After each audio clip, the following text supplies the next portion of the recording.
Alors là, je dis bravo.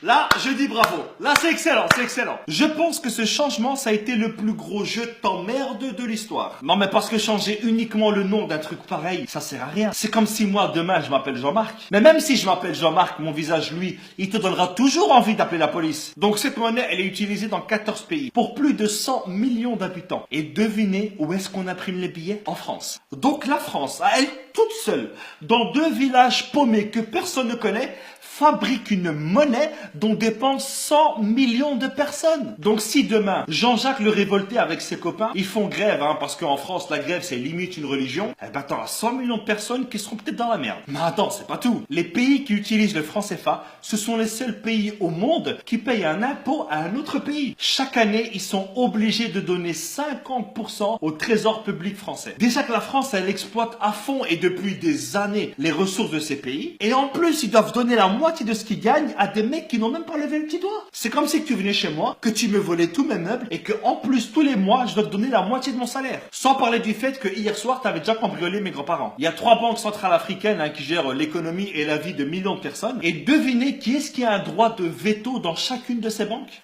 La France. Donc si un jour un pays comme le Mali décide d'emprunter de l'argent à une de ces banques pour faire un pont pour son peuple, et ben à ce moment-là il y a un mec qui vient du fin fond de Roubaix, que personne ne connaît, qui ne parle même pas la langue du pays, et ben il a le droit de dire le slogan de la France, ça devrait être maintenant liberté, égalité, fraternité au-dessus de la Méditerranée. En dessous, non, tu pues la merde. Et puis quand j'entends que la France fait des dons en Afrique, non, voler 50 € à quelqu'un et lui donner 10 €, ce n'est pas un don, c'est un remboursement. Et heureusement qu'il y a eu des chefs d'État qui se sont rebellés contre le franc CFA. Il y a eu par exemple Sylvanus Olympio. Ah non, lui il a été assassiné, pardon. Il y avait aussi Thomas Sankara. Non, lui aussi il a été assassiné.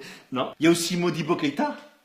Non, lui il est mort en prison, pardon. Je crois que je vais arrêter là. Récemment, François Hollande est allé à Bamako. Et je pense que sur une échelle de 1 à 20 sur le manque de respect, je pense qu'on doit être à 1000 ou à 2000. Regardez. Cher Président, cher Ibrahim, j'ai été très sensible aux mots que tu as bien voulu prononcer. Alors déjà, depuis quand est-ce qu'on appelle un président par son prénom? Et depuis quand est-ce qu'on tutoie un président? Mais c'est quoi ce manque de respect? Tu crois que c'est ton fils? Mais bon, pas grave, regardez la suite. Quand la France est en Afrique, elle ne cherche pas à exercer une influence. La France ne cherche pas à influencer l'Afrique, mais la monnaie de ces pays, la colonne vertébrale d'un pays, dépend entièrement de la France. Non mais là j'en ai marre, il se fout vraiment de notre gueule ce mec. Elle ne cherche pas à peser sur les choix politiques d'un pays. Quoi? Combien de chefs d'État africains ont été destitués par la France? Et encore moins à capter ses ressources. Non, c'est bon, je me tire, c'est bon.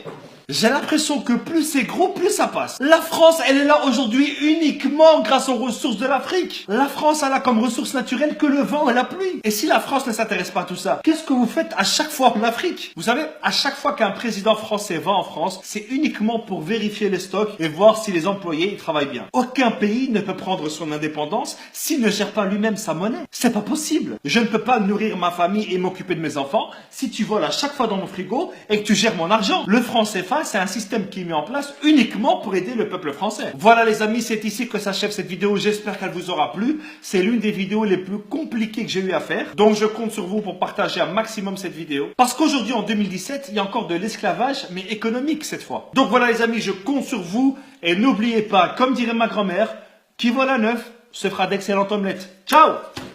On oublie seulement une chose, c'est qu'une grande partie de l'argent qui est dans notre porte-monnaie vient précisément de l'exploitation, depuis des siècles, de l'Afrique. Pas uniquement, mais beaucoup viennent de l'exploitation de l'Afrique.